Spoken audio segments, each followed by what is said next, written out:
Bonjour, nous sommes donc le dimanche 14 juin 2020. Nous devions donc faire une vidéo pour la Pentecôte, mais avec un peu de retard. Elle arrive donc aujourd'hui. Je laisse la parole à Zoltan pour le don.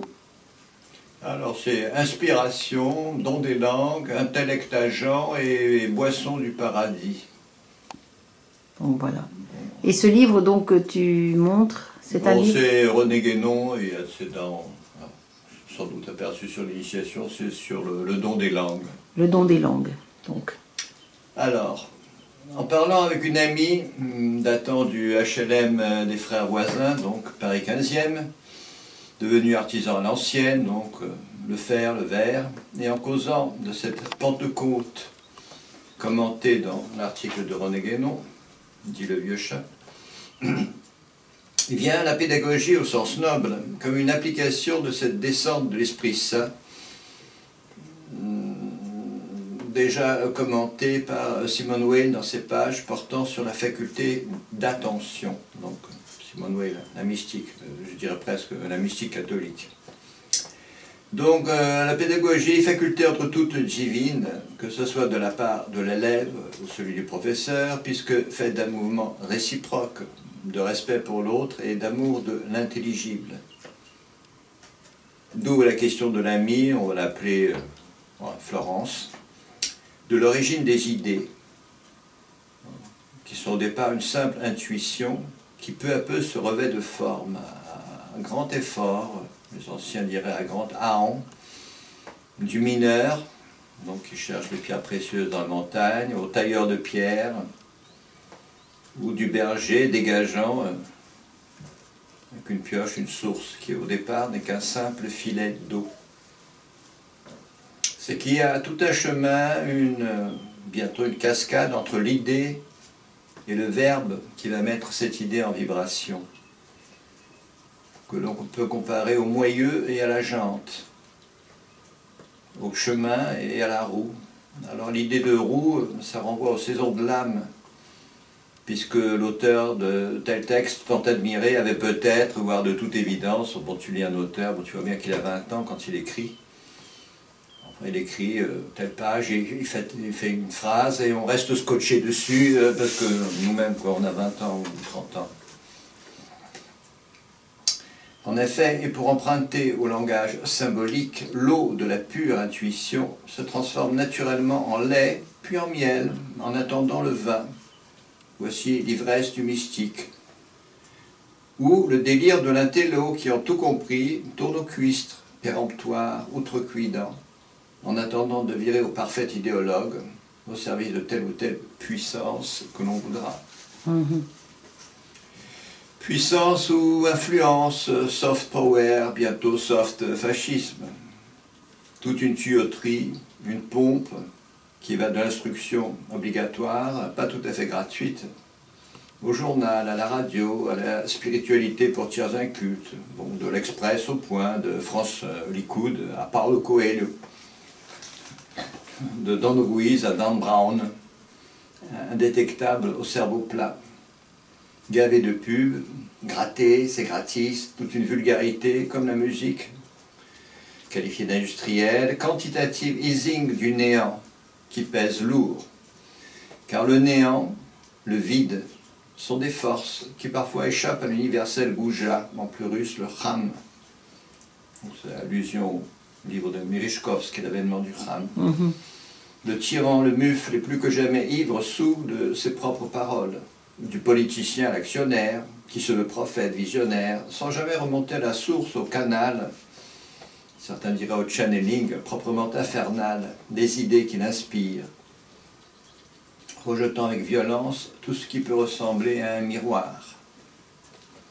Alors au fait, ces idées, donc l'origine des idées, un médiéval parlerait de l'intellect agent immanent à l'espèce, dont le concept ressurgira avec la noosphère de Théard de Chardin, soit dit en passant, grand totalitaire, adepte du Big Pharma, de l'ablation de certains organes ou de l'implantation de canules ou des pastilles censées accélérer les cervelles frites.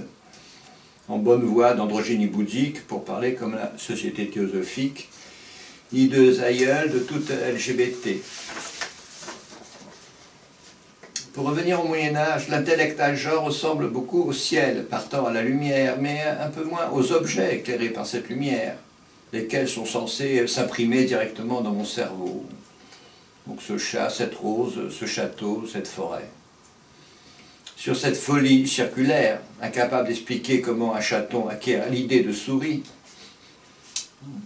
vous allez voir Google, donc d'Aristote à Averroès, Albert le Grand, saint Thomas, sans oublier Maïmonide. C'est qu'il y a un monde entre les querelles des philosophes et le plus humble des artisans, le broyeur de concepts et le savant, qui tout comme l'homme de métier, sont par définition attentifs à la matière, au bois, au fer, à la pierre, à l'eau, au corps enfin, cette merveille. Pendant de longs siècles cultivés par les nobles, mais méprisés par les clercs, voire systématiquement dégradés par des moines fantasmant le corps de gloire, en proportion de leur phobie de la femme et de leur irrémédiable ignorance quant aux possibilités du corps subtil.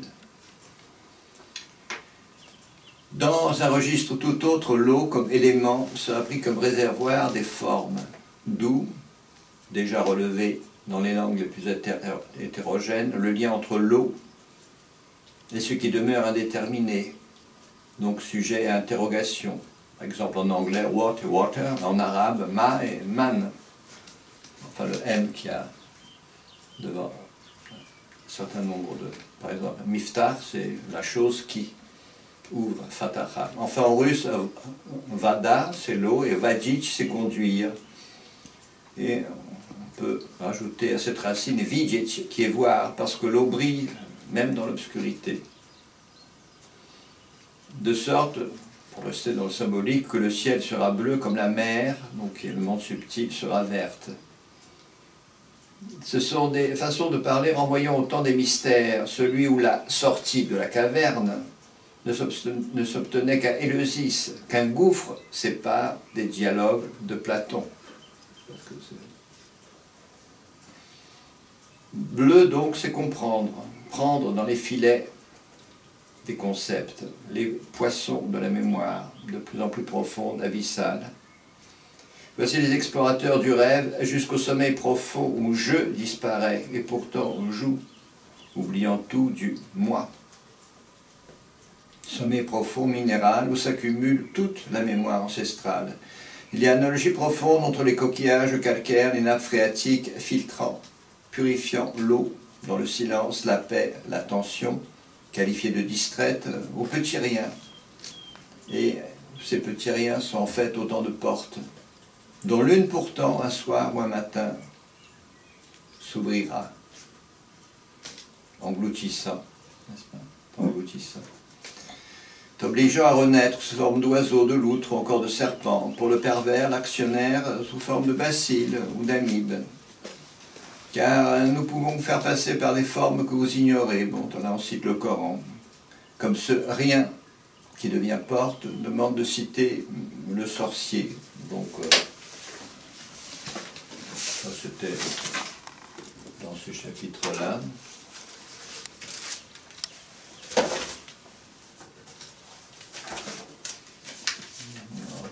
Chapitre 13, il y a le chapitre 14. Alors il y a des très belles citations. Le vrai sorcier de l'authentique Castanède, qui en réponse aux disciples fascinés par la mort, fredonne que celle-ci peut être n'importe quoi, un oiseau, une lumière, un buisson, un caillou, un lambeau de brouillard, une présence inconnue. Donc c'est dans Ixtlan, chapitre 14. Et un peu avant d'en voir, chapitre 13, la mort n'était qu'un petit point perdu dans ton carnet de notes.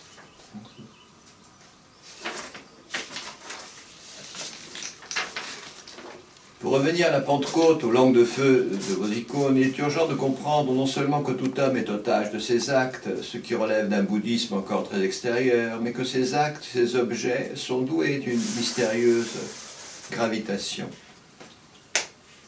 Que l'héritier qui jette tout par la fenêtre pour aller se meubler chez Ikea se retrouvera dans l'enfer propre à ce genre d'imbécile, comme l'industriel qui fait dans le plastique pour une petite éternité dans une plage correspondante.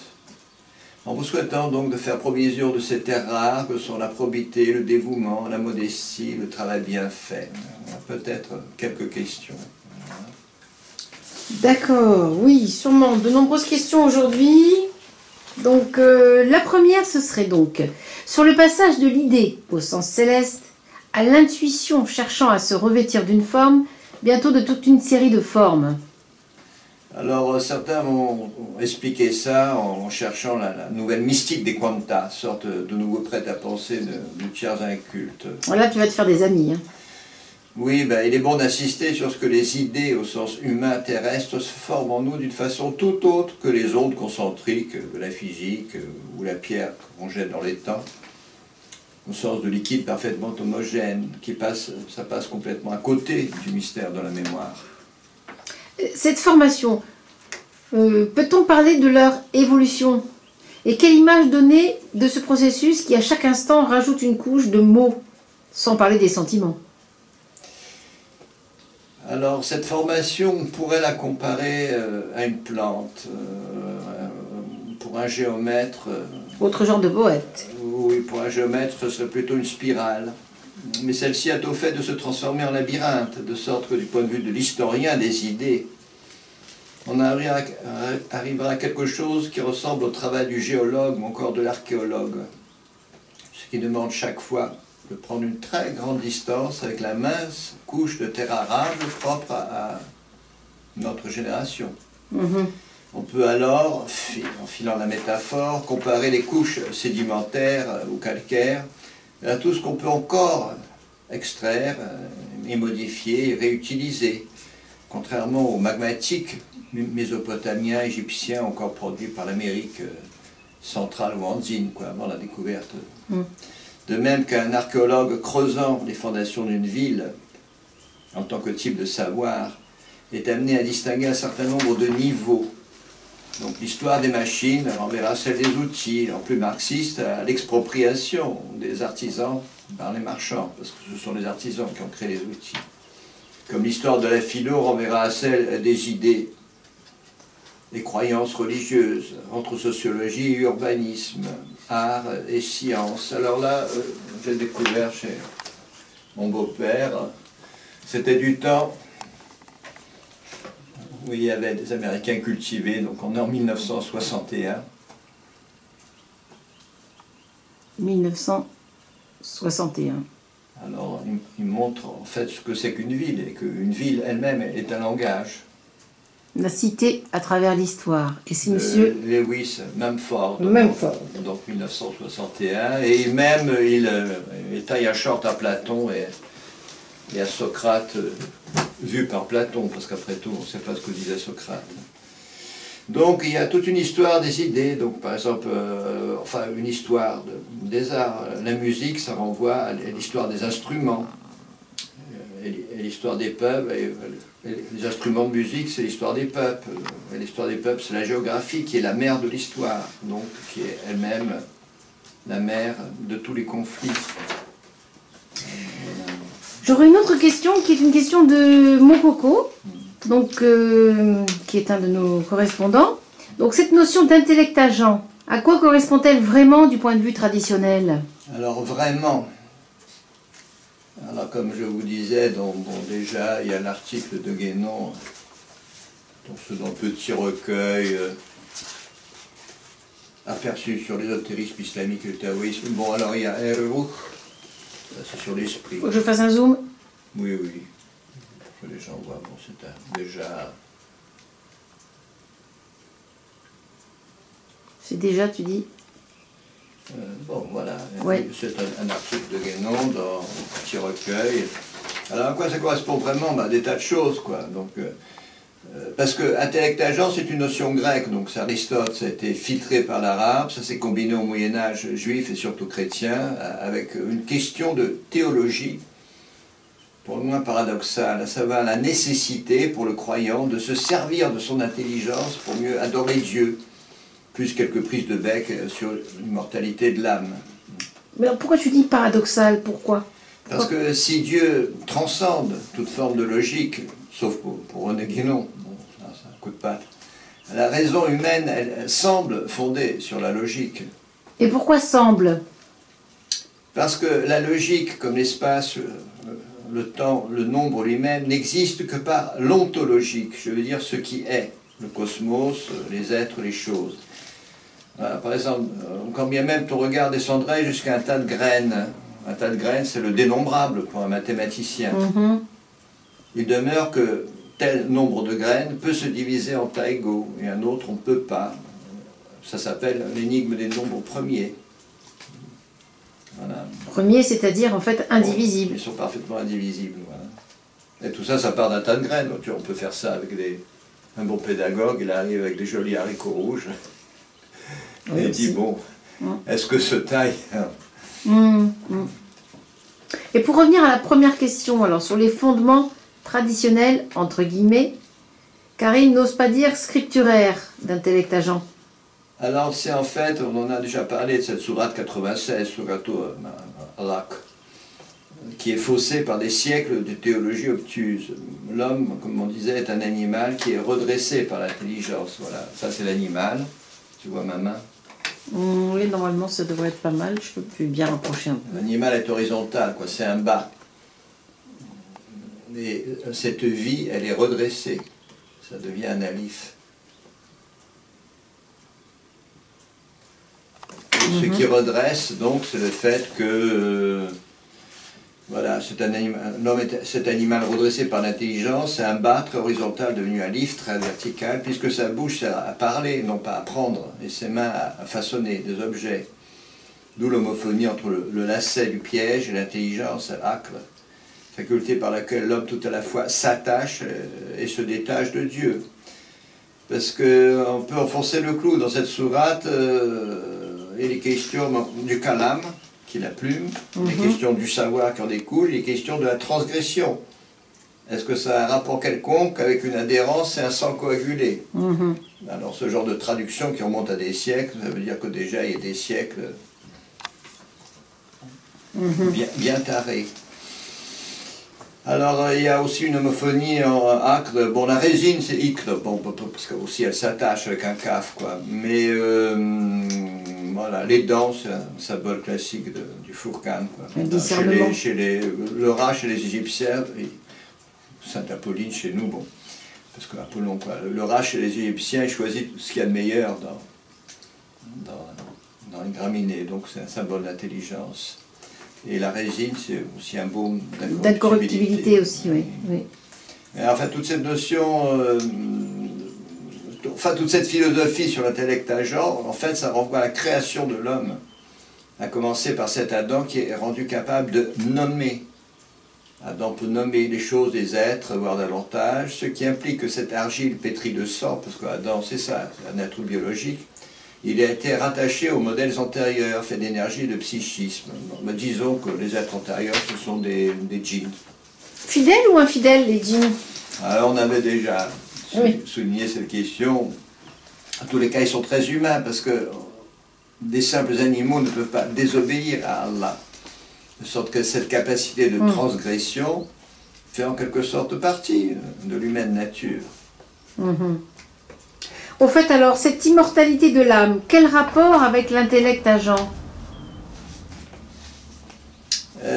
Disons que pour des scolastiques qui sont piqués au Rajajai, ça c'est dans Tintin, Dieu n'a que faire de ce qui fait la vie de l'âme, les sensations, les émotions, le sacrifice et tout ça. Les anges, ils se préoccupent uniquement de récolter et de filtrer ton jus de cervelle. Alors ton jus de cervelle, c'est de la philo, de la théologie, des maths, mais enfin bon, l'intellect agent, c'est un truc pour un télo. Un mot sur ces anges. Alors, en tant que... on peut dire que c'est des animaux psychopompes. Disons que c'est l'âme tout entière qui est aspirée, pesée, filtrée, dirigée vers tel ou tel lieu de l'invisible, du plus céleste au plus infernal. Lieu psychique ou physique? Alors, est-ce que les paradis, les enfers sont physiques ou psychiques? Bon, on va avoir certains paysages géologiques, à méditer sur les bacilles de la peste et du choléra, on se demande parfois. Quoi. Alors, une question d'une amie aussi, donc de Catherine B, on va dire. Tout homme est otage de ses actes, mais ces actes, ces objets sont doués d'une mystérieuse gravitation. Pourriez-vous développer? Alors, toute activité humaine génère des agrégats psychiques susceptibles de réagir à certaines formes, couleurs, odeurs, d'où les événements particuliers à la vie du mystique au sens large, quoi. D'où encore les distorsions sensorielles chez les pratiquants des psychotropes. Alors, certaines distorsions sont naturelles parce que le son modifie la vue, mais d'autres, elles sont en fonction de l'histoire personnelle et ça demande à être décodé. Mais, et le labeur humain? Après tout, il y a bien une sourate appelée l'abeille, je crois, Oui. où apparaissent les 4 boissons du paradis.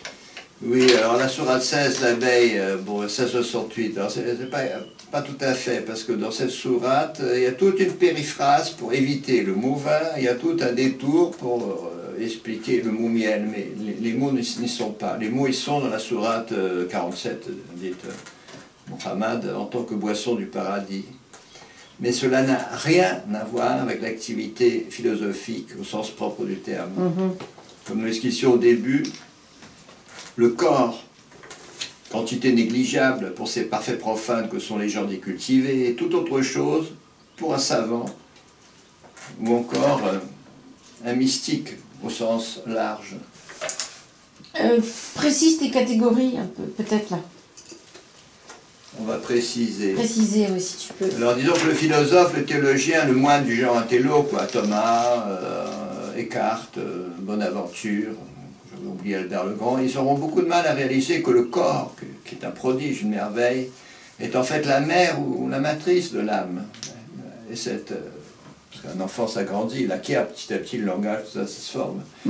Et l'âme n'est rationnelle qu'en surface, et en plus elle est rationnelle grâce au corps. Grâce au corps? Oui, parce que quand je vois un objet plus grand ou plus petit, voilà, si je le mets tout près de toi, Oui, si je me rapproche finalement, c'est ça que tu veux dire? Je peux me il est rapprocher. grand. Ah bah il peut devenir énorme, oui, ça. Attends, vas-y, laisse, voilà. Oui. Ça, c'est la théorie de la similitude. Quand je chante plus haut, plus grave, c'est l'algèbre de la transposition. Quand je regarde un couvercle posé de travers, Oui. parce que j'ai pas un couvercle, bon, ça fait quelque chose, une ellipse, bon, ça s'appelle la géométrie projective. Alors maintenant, je prends un médecin et il explique avec les vidéos le prodige de l'oreille interne. Alors vous savez, les 3 canaux semi-circulaires, les 3 coordonnées de l'espace orthonormé, ils sont là, les 3 canaux semi-circulaires. Dedans, il y a la membrane basilaire, donc les grandes orgues, là. Et voilà.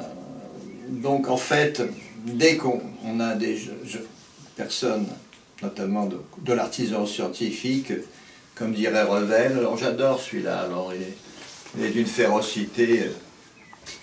Pourquoi des philosophes?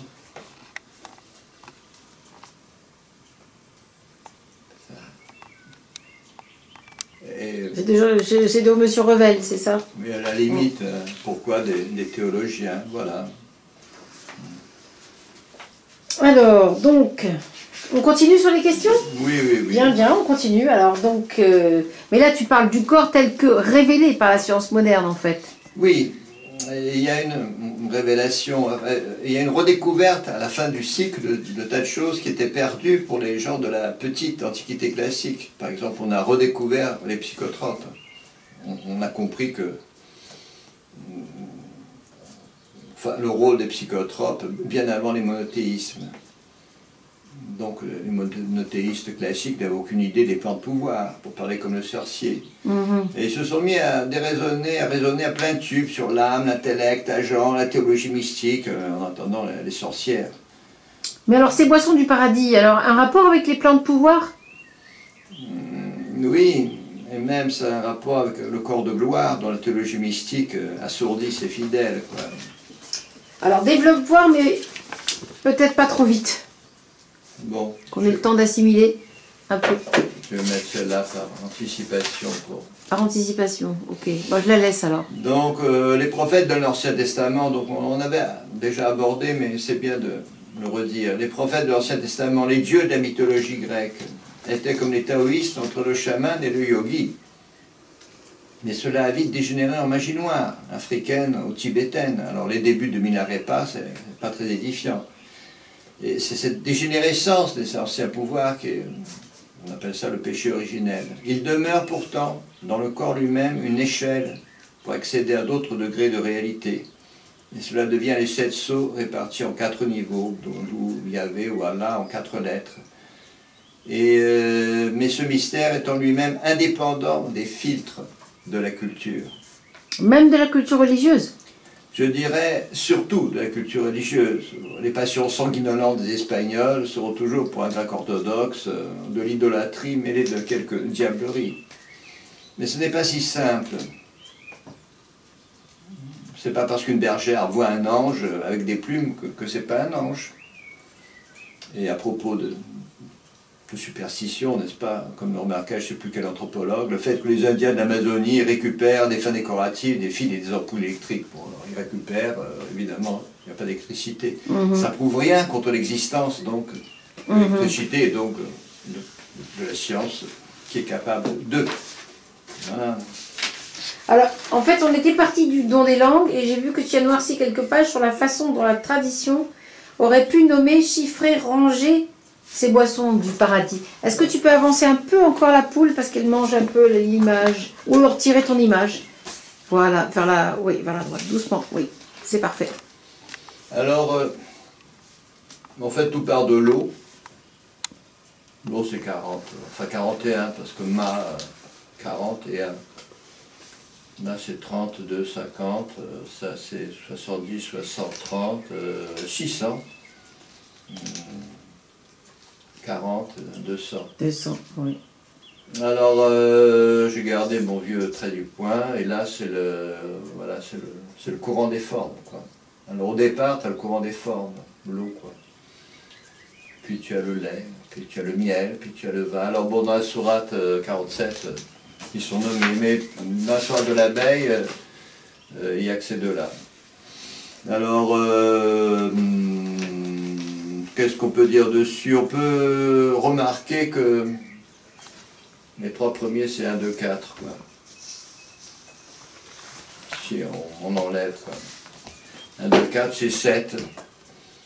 Là, du coup, voilà, 3 fois 7. Alors, je me suis dit que c'est un peu l'éternité, enfin, un triple temps devenu espace, comme dirait Guénon, où les élus pourront se promener, se développer à loisir, au moins anthropomorphes. Nager comme des dauphins, jouer comme des loutres et voler comme des oiseaux. Il y a un peu de tout cela dans notre jeunesse, enfin du cycle qui a surfé tout ça, mais enfin c'est une fin de cycle, c'est un reflet, il y a un reflet, il n'y a pas de volume, mais en même temps c'est une inversion. Bon, je crois qu'on a réussi à... Alors on a réussi quand même à aller jusqu'au bout, peut-être des questions, du moins pour aujourd'hui, parce qu'il pourrait y en avoir d'autres. Si on a d'autres, vous les posez, parce que comme le texte va être sur Apocalypse seconde bête, bon, rubrique la nef des fous. Et on vous aurez souhaite... aussi et si vous écoutez bien, comme c'est le soir, on entend les merles chanter. Ils se sont tus. Ils étaient jusqu'à présent, on entendait les merles. Nous vous remercions et à bientôt, une nouvelle vidéo.